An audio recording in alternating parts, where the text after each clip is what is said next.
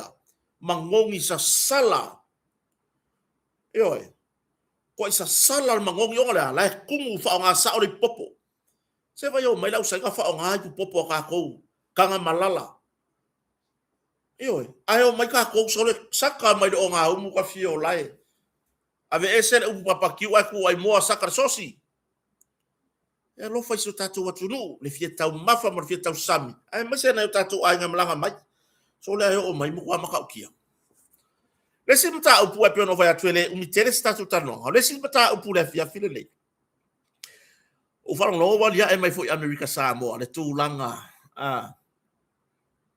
i me nei o ngā luenga ma me o tau fonga kon karate ma kampani o lo fai ngā luenga e tu tusa le lei ma fa fita uli le ntara no ele fionga le pa le mia sa monei ile si felo inga la le la proclame ma fola al fala ma ta pola pe ya proclame na tu atu e oi le na ta ua ele fionga ile li pa le mia le tala no anga ile i mo fai nga luenga le malo ile tu langa fa ale tonu o le fainga o tau fonga alu anga luenga a fai e se fulu wan fa fita uli na wa to ya America Samoa le fono fo ya pe ona masani ai ia le presidente fo i ma tulanga i office si ni al malo America Samoa se fulu kasi miliona nga ave kala America nga ave ka ila wala ila ku fe e ka ufia ai wa ku ka le uma le o ne nga kai ai fa mai langa yenga nga fa popo le nga ro su kasi miliona fa pena mar fa fita uli le tupu ni Samoa io fa pe mar fa fita uli le fo tupu nei le baenga le committee le fe nga i matau fonga malesi me o le fa maoni o kon karate ma company e fa yeta fonga nga wako ko kai mer ka fonga ku ila lo la ko ka fonga inga ia mga ola ko ke mawar nga wenga a faila nga wenga ka ko kilo e lua se full million na fa ye a ole wa lua ko kala ke la fa mai ma ke fa nga wenga ka su 5 million yo fai no la yo nga wenga a lua ko ngaka bo umar ko pe ai le ikai kai o solo markala le langa wo ye nga ye me fa popo pei fo ar fa ngor ka ko ma ke ki le len ka kala ngi ngaru wa umar ko pe yo ai fai mai i le tūlanga lea ua i ere tūlanga fo i lea o me fa popo le ngaru kupe o le excuse a lea le fo la tupu mai America Samoa se tato mo tu tua o America Samoa sole o le makwai maka ukia kon karate ne e fai ngaru wenga ma company e waku ko i lalo lako kau mai e ono a afia i fo i batangata ye tonu o tūlanga i tape nanga po o komiti lea o fai ata o fonga al malo le mo fa mo fo ile ia maua lang kampangi dia ia maua saka mea on mea moni na yo on mea mogi nga o fa o nga de fai ngo ka o fonga e maua isa mea a o ele ki ko komiki fai le nga wenga le uma fai le nga wenga bo le uma ai oso markala o me fa popo wa me fa popo o maka kia le plan mai ai la lo fa vai pa i lunga po fenga ka ngar wa pe o lunga be fio i va le pe wa ku me fio i pa ka ye fio i so le lang ai ar wa fa mai ya bo umar ka ko ku pele i yo ole makwai maka ukia talo sia ele to tupu le me so tatu wa tunu ngai maka nga ya o le wingo la kala maka nga o le halu se ngaluenga boy ai nga polo ka va ko so solo nga fu sai nga so solo i po se fale le fai ai mo kala ya si vai se kupe wa umar kupe kan wa le fa ma ong yo ka ye sa fa ele nga ka le fa ma ong yo la ko le sa fa ile komiki le fai ka fo ai o le fa ma ong i fo yo kampangi ma ko kala ke ye e ko ye nga ruenga fai yo le ko ye nga ruenga fai o le ala ku langa ye o le makwa le fe kauya mele ka ora ngoi mele ka ora nga oi ku per malo nga langa mau le kon kalake po se kampangi se nga ruenga mai ai amakanga e o fai unga a le mea le kupuge alu se nga ruenga ai fai mai o me fa popo ai so e fonga le ai o mea le ko le plan o nga ruenga le foi la fala mo longo fa persone o le mea le fela kala ma kwa i lu foi le ulo le presidente o le mauto senate ale malo Amerika Samoa le sunga ya tuau porta mai ya tuau ile maka u kior se furu kasi milionga ai fa mai langa le sua le mau ka fa mangifi o me fa poponga ala le me ngal ba ku le plan ya ele o sa tala ya Amerika Samoa ai e kukusa le mele kupu mai tato motu tua o ya Amerika Samoa ma le mele kupu Samoa ma ele i fato a tupu le ele i fako a kupu le mea o le alu le ngaluenga va ya kunga wa ku le ngaluenga a wole se kupe ya pe o tu langa o le tato mata upu le so ya e awa no fai do ti sio tato watu no o ko maka kuala ko ingo ka su ya ko inga le la ko inga nga fai la fa mangu yanga malanga le nga fai le nga va valor ko inga o le pale mia le sio tato watu no u le wa ye e fa on tu la i bai ya le la ko inga fili vai o le o ka ngo so ka i fili vai le fa lo ngo bai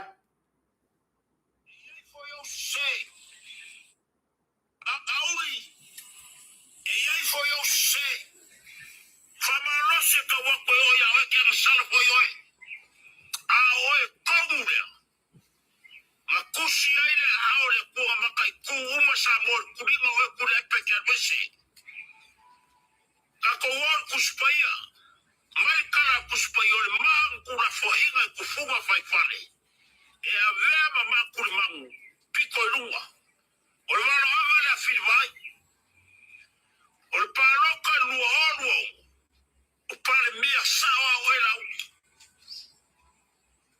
amaka geiga fau no sa kuana no fili ye vai la ku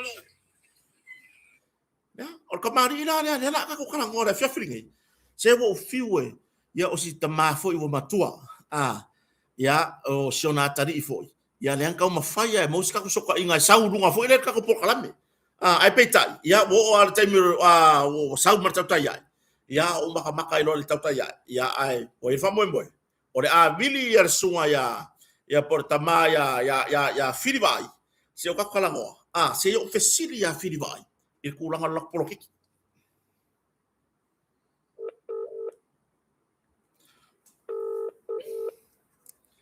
ya pela tu langa na fa fonfonga so tato watunu ya e pe ona mana ya se mori mau mare tele so tato watunu yo ma one ngalo so tato watunu taeao.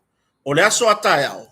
O le nga ia toi fo i tatou por kalame kota marfaleo. Ia I muri nuu. Ia I tatou wha moe moe. Po ai lava e maua se a wanoa taeao, wha moe moe pe ona iai, ia le tatou wha mstonga le aso a taeao. Ia, ka kou ke whatasitasi I tai pe a whapea. E maua lo a wanoa. Ai a whapea, ele maua so a wanoa. Ia tatou nunga te tapua ia tulava. I tawalumanga o le tatou wha moe moe. Ia, ai o le tūlai tasi. O le tūlai tasi le auri. Le au le a whapea ona tau mawhai whaatasi atua I muri nuu. O le taimi tonu le nā o le tatou fo nei wha moe moe pe ona iai I muri nuu. O le tūlai tasi I le auri. E oi. Pe ila tūlanga le nā le whafonga si o tatou atu nuu. Ia. Se kam whai so ka I ka koko inga.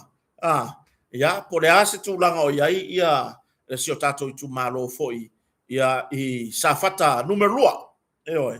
A o le mea moni ai. Mo mori ar fa malo mar fa aftai ile talofa Malo,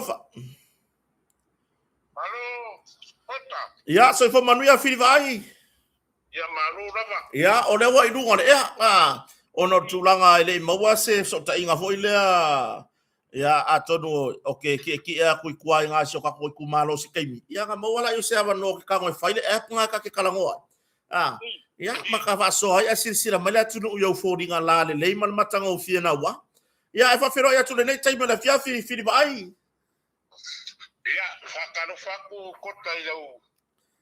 I ake o lau soro whaila mau I mafonga o. O re kako akungua wa foi meo ne kupuru kako roko whale.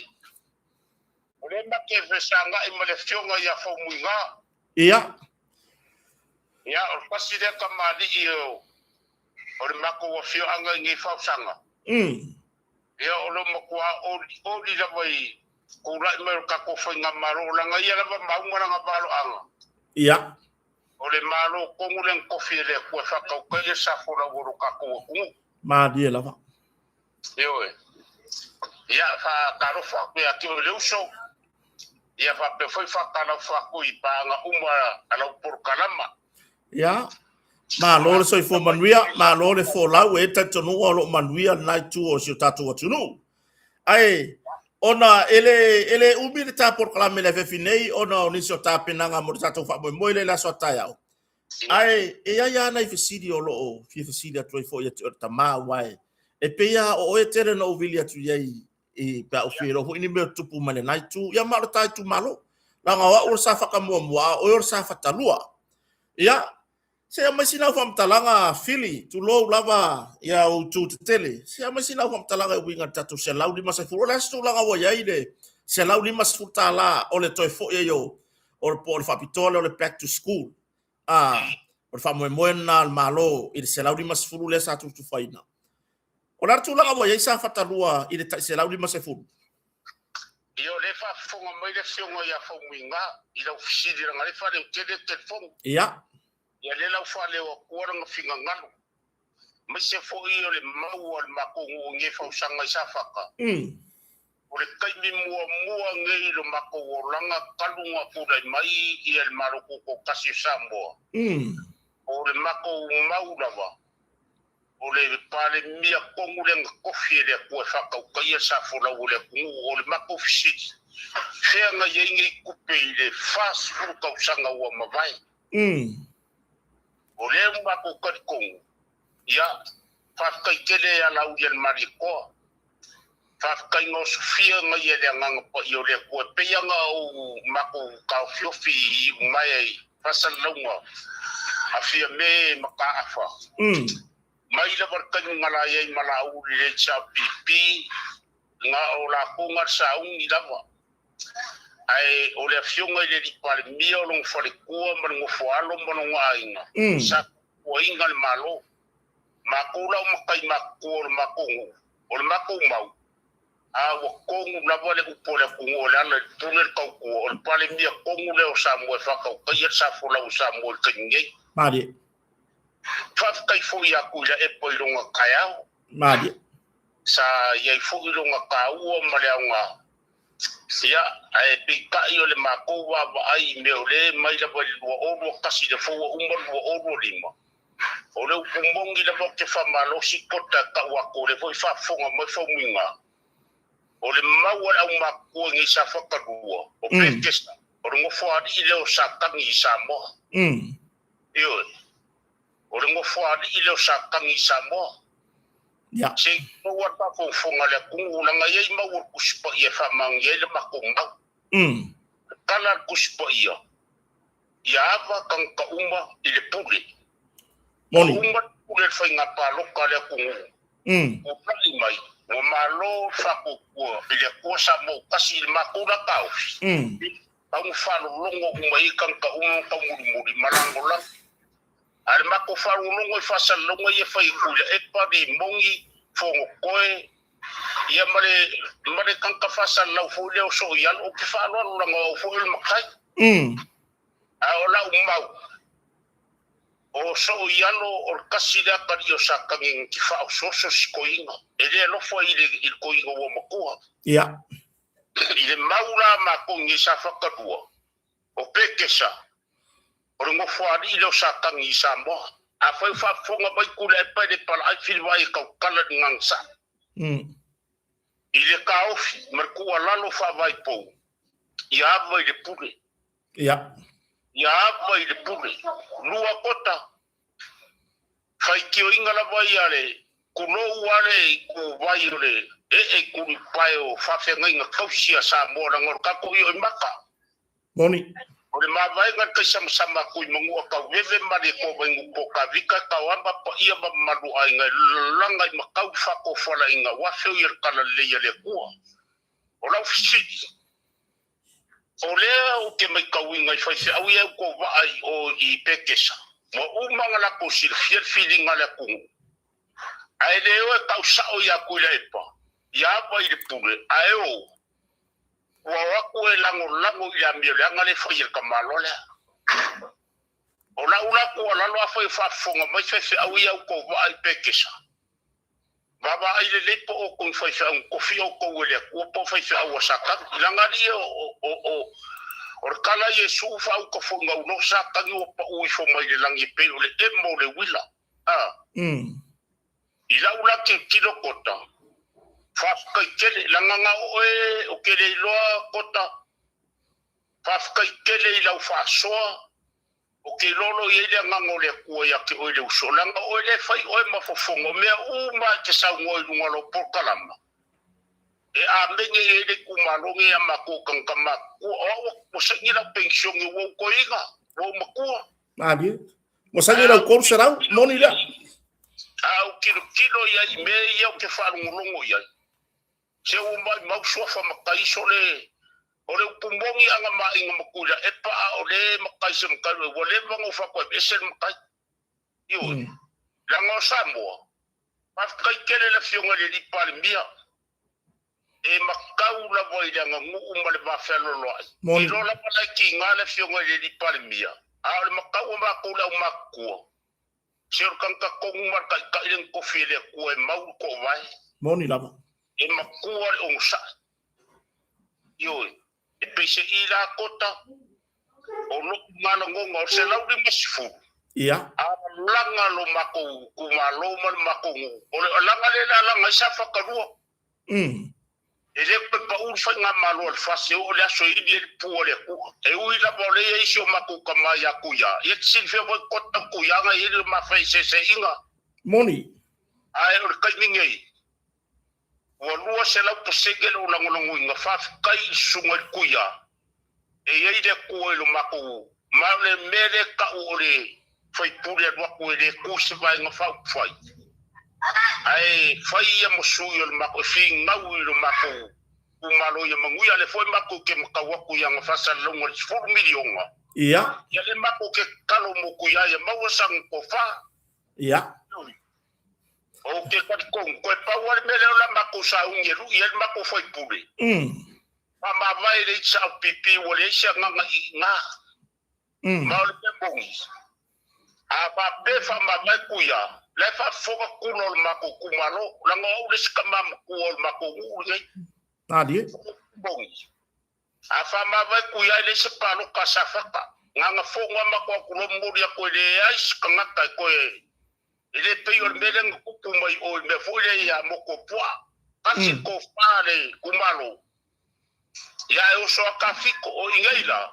E makua kele mako kumalo langa sa kufongo kai kumalo. Boni. Ngafa au kama kupu umo sambo. Mela le ya fa kai kele moro wa bangoa kota. Ya. Ole vanga kafia fa leo lo ka nganga ilunga. Feeling. Ku na fa vai po fili vai. Ku ya e sai de morie de ngoi. Fongo koe. Dala il pure. Ya e mese foi fa sala laure ile uso ya so yalo. Ya abo ile pure. Madi. Abo ile pure asa mo le ko ke a ile pure. Ya pese io la unga fa so kota. Ya, fa tai fili. Puse mangaku pe musa ko le fionga ya fa muinga. La mo pasida ko inga makuo le makongu le makusanga. Ya, ole se ava nga fi fa sila tu ye fili. Ole wa sa no ai winga ile to fai pule. Ya, po le fionga foi le fai pule ya tu ya. Pai le toa.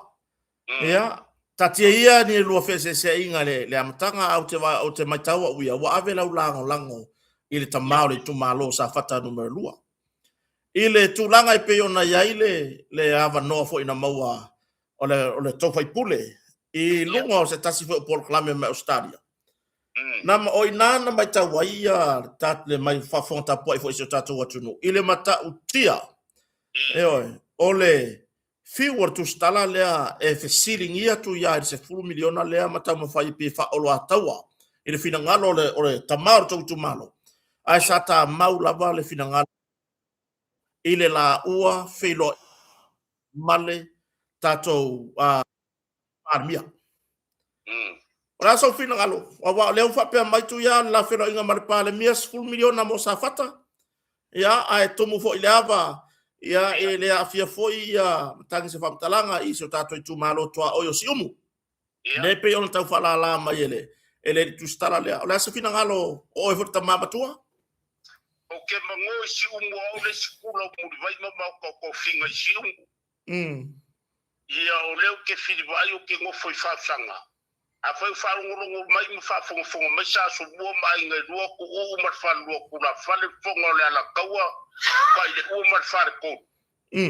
ya ala kala la mar fa ko o le di parmia o e ka sanga ya awa we ko no puno por kasi de ko ma ko kumalo sunga ku ya oni fa kai kele la ngafinga o ke kwa lu se la u lang wingo le fionga le ku ya lango kuya la banga kaula mo fongo makuku malongo foko angoko le ba ya la mo makuku kalo por fala maula mulla ya ifo manguko ko ya mawal ko fange ngor ko fak fo le ki fo le longo mal poko mai de ku fanga ngai lo makuku ma ya kuya awale singa winga fai fo fa fonga mai de palimbia madia la wo fionga palimbia mai saus fulu milion ma safaka talo aku le masio maku kamaya kuya kia usola ala la posko paulo ka kuri malpungo wa ila kago welunga au me wo ke fa ko nga o fa ka kele o ke lo o kanta ni ya o kuya lesi kamali ile e ko kele ele ngaka e fo ele ko nganga fa ngaweli kwaso ya ko maloko boni lela mako ki kalo ya fa pela banga fa mungia kede ya mako foi pule la ngo suila mako kumalo ya foi sesio mako we e fa meu o lela bo mako kalo ya fa mungia kede le ku isio mako kamai sungo le kuya ai isekaimi ya o le ave ko ala lo ko inga arwe se matikesa lewo kalongoa o pe kesa la baya il kuspaia ke kofura ye malolo al mo pawo filma ai mar ngungei e ke kofura pe kesa le ngi alu mungu o ngo fari o sakangi lewo o ngo fari ngo sakangi samoa Ioi, kuno urapa le whafunga mai e le kua. Leanga kako ke oe kongi mea umai kuspa ia le kua. O la umori mau. O ka ngata ia le o ama i le pule. O le kua e o ngā upu. Ia ava ka uma i le pule o sile fili vai. Oi ka ia le ama i le pule. O kari e fili vai. Kuila epa, fongokoe. I mogi, ma wa lesi whasalau uma ia la kukwaku esel malo. Whamalo se kawa. O koua kankaa ai le pule o le kui o koua le kuno. Malo vetalai, malo whaftai lo fina ngalo maamlama wa whaaria. Lea o le a maea, le tasi tesi ma le 2 miliona lea na totoe mai le pai inga taluai. O le ploketi ho lea tasi miliona. O ngā tutonu le tausanga le nei fili, o le a kako wanga i le ka i 2 miliona. O le ase aki ngā e lau e mai tau a sa fata numero 2, ma si o tato i tu malo i sa fata. Sa whaka akoa, le kasi mare lua sa e mai tauina. Na o ngā le ploketi lea na mawai atu i le pai inga taluai. Wa palar kalo ya mako. Wa palar kalo ya mako. Ole aki ngā e mea ngā mako karikongwai. Seor kaku kai kongu lea. E whanawa mai rawa i kangaka kaualoa e o le kaualoa. Malesi mea lea kota.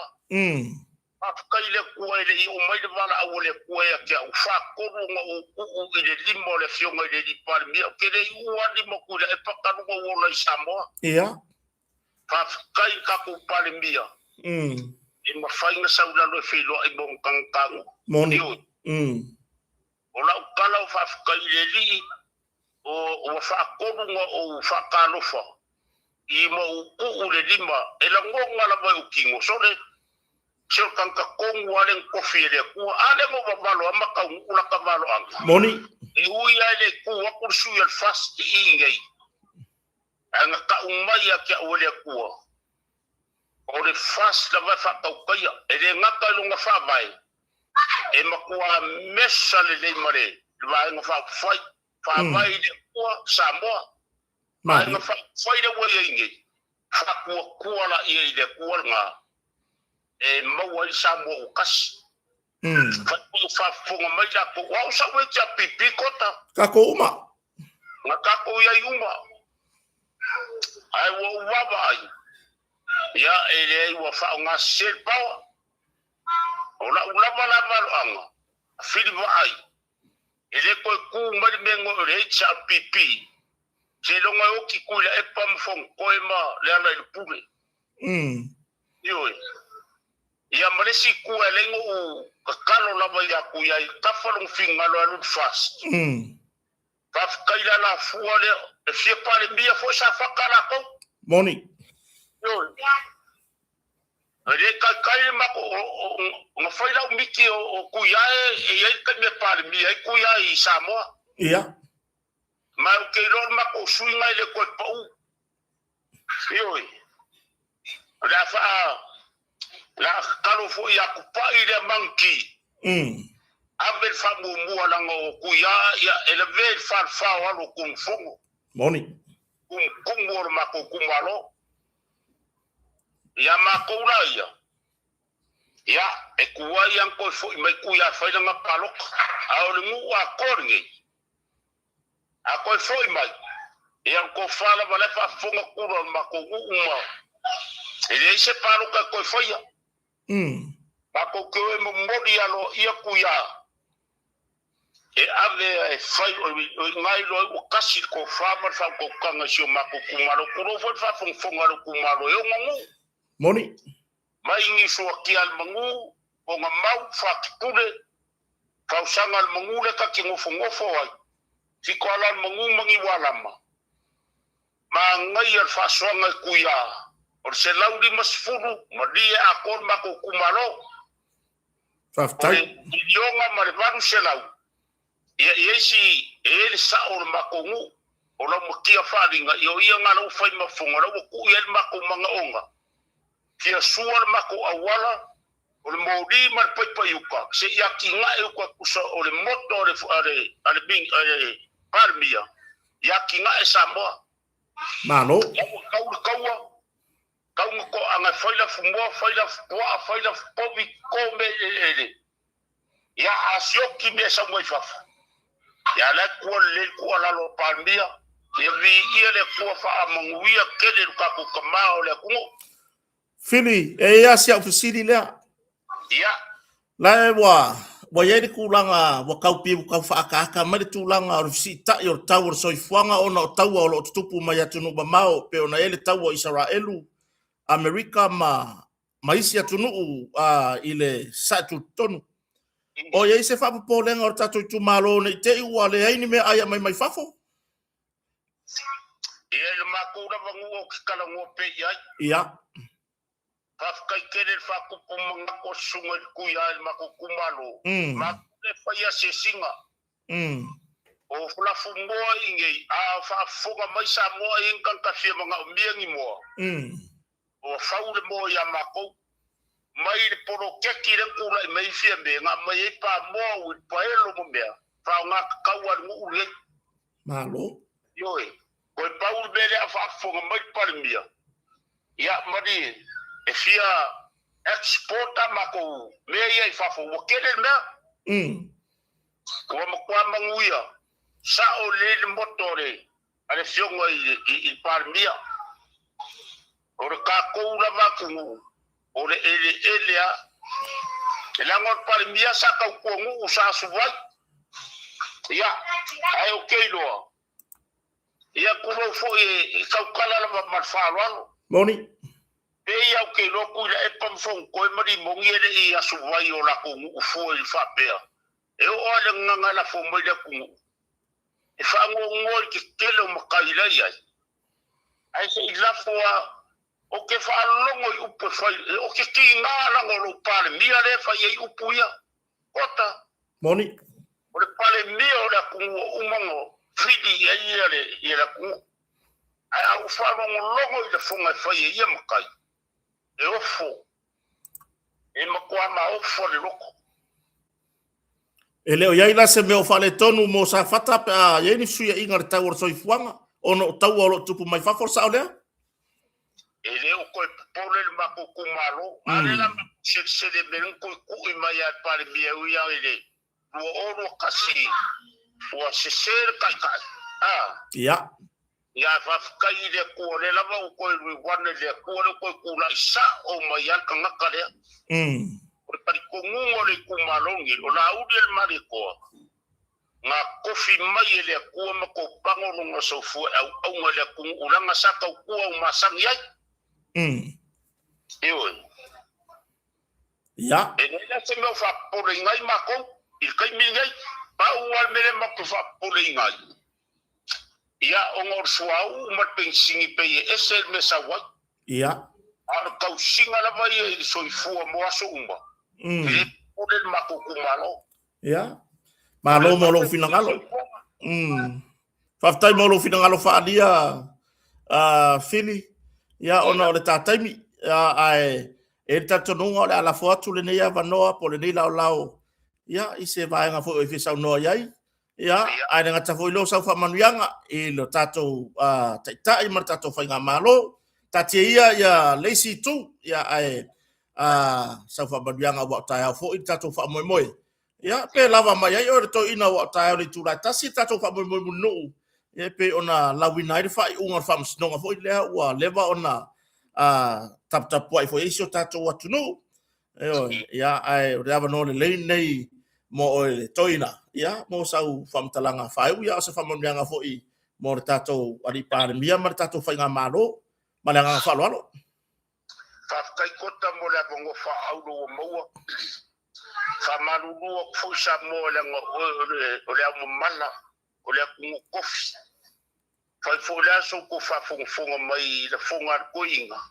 ia fa pela mal fa sa bu ko inga wo makua ia fa mo ia kele le ko la fa sa sa mo e ia fo ka o fi mo ia ko la wo nga fa kai kele kota bea ia la por kalambe fai mo fai ko kala fa di se manga ia vi ia le ko o fo yo ka ko ia kota o ki kari kongo o e lesi fasana lau kurowa o kalangosa e kele ya onga se media ai sidi o wa onga le umor media samba tai lava ia vi ia fa mangwinga le ko o nganga fa ngaweli kwaso mawano no kele ia fa penganga ko so pa i pele ngata ya kia wa ngisi fo yo kamari makura fa de ka ko kumalo fifa ali ngo la ko ka fifa pengo mawor ya mango fa kaya fa mangwinga so fa le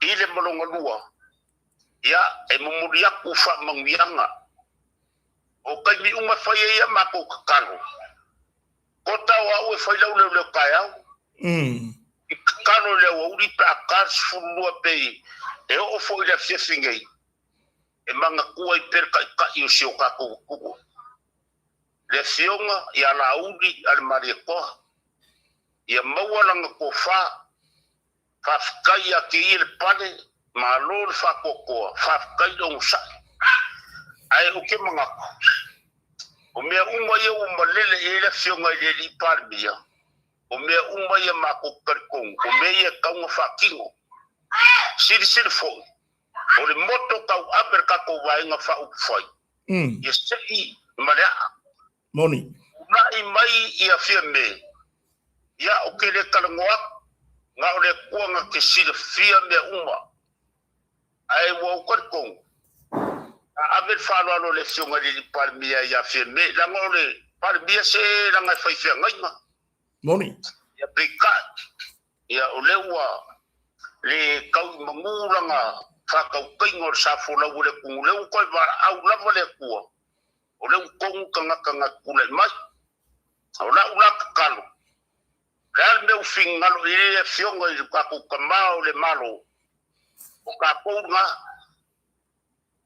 kounga ya fa mungu ya kelele ku ile fiongo ile au le mari ko ile malonga lua o kari kongula makota ya pa ka ngu ma le ngale di faula e ya ile aso fa ngai me aval vale la ngakele la ngala lawe ka le bi ngau ma ile malo fa mai ka ku par mi ile jo ngangu valea moni lava ma wo fil va ai wa kar ka bi ngoma le ile ku o le a u fa ngai ngala u le mari ko ku le mai le la lea au fa fongo mai le fiongo i kamau ka ko kungu mana o masiofo ia fa mong ia kele le kua ia e on sa ila u le mari ko mau so fina ngalo wa fa ko ngor sa fola wo ka ko kungu o ia i fa nga wo sa tangi o fa penga ya ka kia ya kota mamako ai focus oi fa ko ngor sa fola wo le kungu me manguele kungu laudi o le valo anga longa dua le afilva ai ele koi pa u fa kokua ile koa samo kasi samo o le vai nga fa foi kongu le nga ke fa ka kaya sa fola wo pa ko fu fa kai tele ilo wanga le lei wa ile ka fio fritelo kama on ale wa fast fu o ri sho ma ko ngu kota ya onga o pili ya onga o kanga laisa me mo ku kumwa mako aisa lenga lenga kala mako ku pe ka sela u masfu mako wai e fe no sela u mako se lengi kota mana ya ya ele fa pela ku karmo ku ka ke makai kupe ya sidi o fe sa yengi kama ai ngal fast food ka sanga wo mai moni lava ndi kar ko ngo fil vai sau ko ila markanga ya uri ele cha pipi e o yang sapota ya e masalo fo le yang sapota le nga oi ngo fo lungo e lo malo ai lungo wa ko nga ko oi ya melale ya fa mu ye kede de por ka ko kalambe ngai afia sesta mi ko mo ska bango ya ai lo fo kede ku mo ka ko kalambe mo lo kede You are the #1 media all over Samoa. Faftai lava. Ya. Faftai tele fili va ai molo taimi. Ya. Tato talanoa. Ya ai bombonia tulava lenga faftai te mama tua. Ya wa tele malo lo le te mama tua lo fa wa pe fa va matiu te masani. ia a faafetai le faavanoa lou taimi tāua mo foi le avanoa tate faasoa o le a le uma pea le avanoa lea e tate filoganaʻi pea ia ae le gatai lea o se tala wa o le la ata tala nei tua le plocket ia le a fia maua lava le avanoa tate feiloaʻi ai ia ma le tulaga i pei ona iai i le faatinoga foʻi sio tatou i tumālo o sa fata numero 2 ia ma le tulaga o le aiai ae mo le atolofaaga filivaai tatou e filoganaʻi foʻi ia i se taimi o le lumanaʻi ae manuia tele faiga malologo lenei afiafi ia soifua ia kota ia soifua ai kele alofa ia lena o le molimau lea le tamā ia filivaai o se tamāliʻi foʻi i le tulaga i lana lagolago oka e leai a se mea na faatinoina i le faiga malo talu mai le lua olu o tasi ia i le paeʻiga foʻi sa se e ai le afioga le safaapito e avea ma palemia o se tatou atunuu e leʻi faafetaia i lenei tamali ioe se ia oo mai lava i le taimi nei ia ua faaosofia foʻi lagona o le fiafia uma o le avanoa matoe talanoa foʻi ma laʻukoʻiga ia ae o le tulaga lenā wa vaila ia ia filivaai afe lua se lau le tupe alo na ainga na maua ia i le tulaga i le tufatufaga ia e pei ona iai le faamoemoe o le malo le back to school se lau nima sefulu lea na tufatufa e agavaa umai alo ma fanau seʻia oo lava i tagata matua ia o le tulaga lenā ae tatou te leʻi taumavae lenei afiafi tatou talatalanoa laʻitiiti ai i matoe faailoana le tatou faamoemoe le taeao ioe ia iai le tulaga i le tatou faamasinoga i le aso a taeao i le faaiʻuga manatua ia e le tatoruga i le toetoloa ma taupu le taeao ia ae mo le atunuu lava ia e maua le avanoa taeao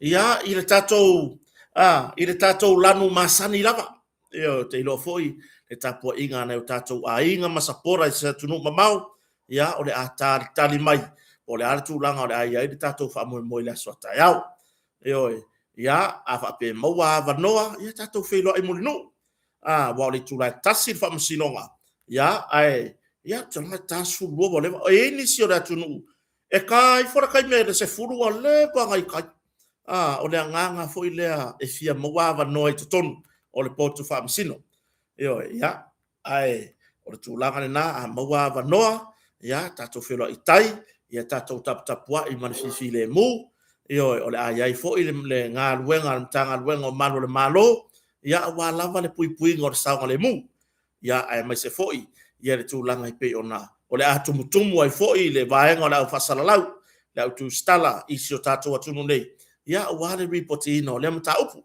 ae o le a taumafai lava kota taeao ia mau foʻi se avanoa e puʻa isi na tatou live ia ma faalogologo i tulaga i taualumaga o le faaiʻuga o lea mataupu i le aso a taeao tatou tatalo i le atua silisili ese o ia na te aumaia le tali manino o lenei mataupu ua leva foʻi ona galala se o tatou atunuu i le fia faafogafoga ia ma fia silafia le tulaga i le tatou mataupu i le aso a taeao ia faamanuia tele le atua ia i tapenaga a le faamasinoga i le afioga le tamaitaʻi faamasino ia a o le tulaga i pei ona iai foʻi le galuega faatino ia ana iloia o i tuelua o le a faapea ona iai le faamoemoe ia e maiso i latou o loo molia e pe ona ele afioga le lii palemia lau le mali atoa ia o le fioga ia fepuleaʻi fai matasua o le susuga ia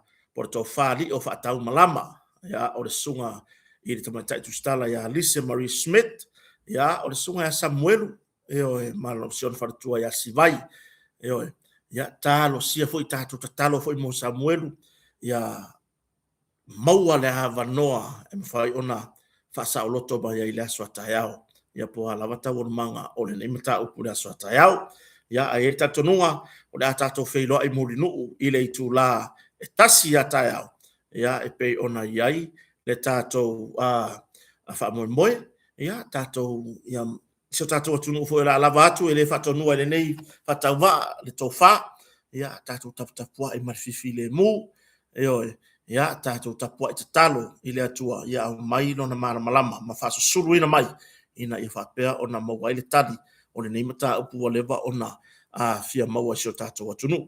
Ia, e tātou nunga, o le tau unga fo ina tātou poroklame le nei fiafi, mo mori lava le anganga whaafitai si o tātou atunu, le lava ona sai mai, ia, i tūlanga fo ipe ona iai, ia na ia tātou poroklame whaawau, whaafitai la o tūlango lango, whaafitai i le whaavano o tō taimi. Mo mori fo i whaafitai le fionga i le lipuna o tātou kompani o le motonga, marwharatua, ma le nofa alo e tusai ma le lango whaawau tātou poroklame o kota marwhaleo. Ia, tātou tārosia, a tātou whaamuimunga uma, ia whaapea o na au mai le atua lona file mu, i lunga ia te tātou, ia ma mairo na mawhanwhana, na ia whaamawhanwhana i nai o tātou loto, ia tūlanga le nā whaafitai tele lava iso tātou atunu, manu ia tele whainga marolonga le nea fiafi, manu ia le tā penanga fo nei whanau le aso atai au ia o onga, ia e maisera tātou whaamoemoe, o tō uma whiangai mga aluenga, a wale tūlanga i pei ona iai, ia atina e ino a inga, ma le tautua whaawau tono a inga, whamanu ia le atua. Ia tātou whero i tai au. Ia, tare tonu, o le a whai atu tātou live tai au, ia i lunga o le tātou YouTube, ma lunga o le Facebook, a ware no fosira fia so tātou atunu o le tātou mtaupu. Ai, mora taimi nei, manu ia telefanga malolonga whaasai fua ia.